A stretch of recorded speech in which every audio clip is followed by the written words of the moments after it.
Hello, this is Richard Wilson coming to you from Zurich, Switzerland. I'm here in town to help chair a conference on investments and ultra high net worth and hedge funds.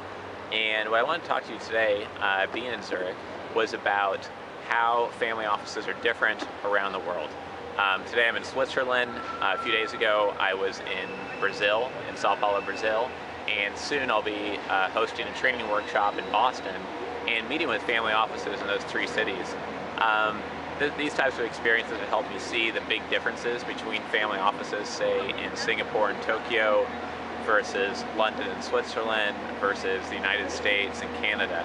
And I just wanted to share some of those differences with you here today so you could get a better understanding of what kind of the global landscape of family offices really looks like.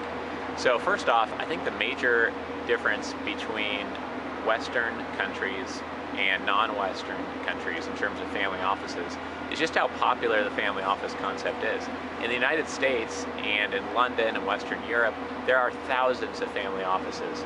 It's estimated that there are around 3,000 family offices in the United States alone. I actually think that's a pretty conservative number. I think there's closer to 5,000.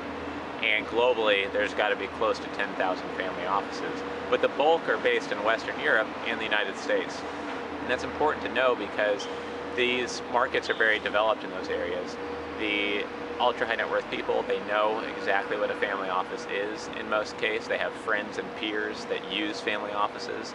They might hear about family offices in the news relatively often.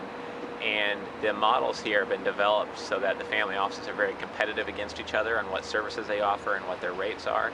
Whereas if you go to Indonesia, or if you go to South Africa, or if you go to Israel, you really have very few options when it comes to a well-developed family office. It really has a lot of experience in providing a full balance sheet, 360-degree financial solution for the ultra-wealthy.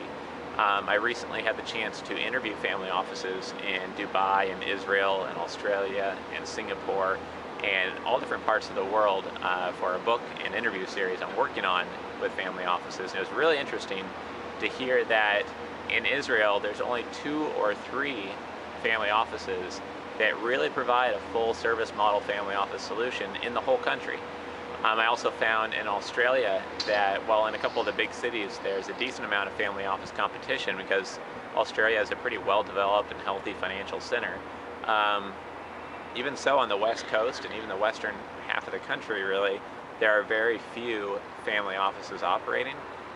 But those operating are growing quickly. So I think that this is going to change over the next 7 to 10 years, that family offices are going to be spreading globally, and they probably will have more and more in common over time.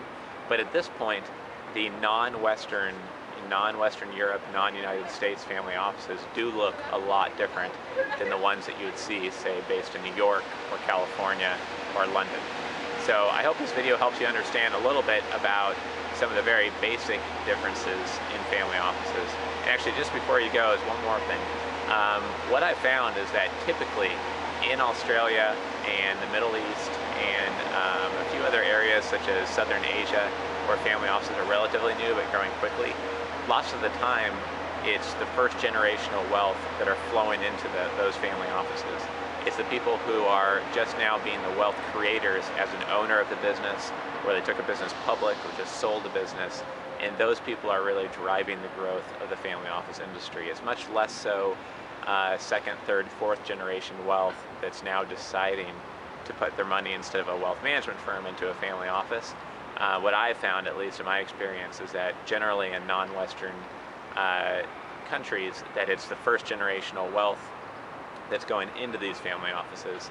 And I think that's a really important point to know, because first generational wealth people generally take more risk, they're more interested in growth. Some of them are very conservative and want capital preservation as their #1 goal, but many times it's more the second, third, fourth generation that are more worried about capital preservation and focused more on keeping the money instead of making more. So I hope you enjoyed this video on the global differences in family office operations and how they operate and what they look like in different parts of the world. It's Richard Wilson, and we'll see you again soon.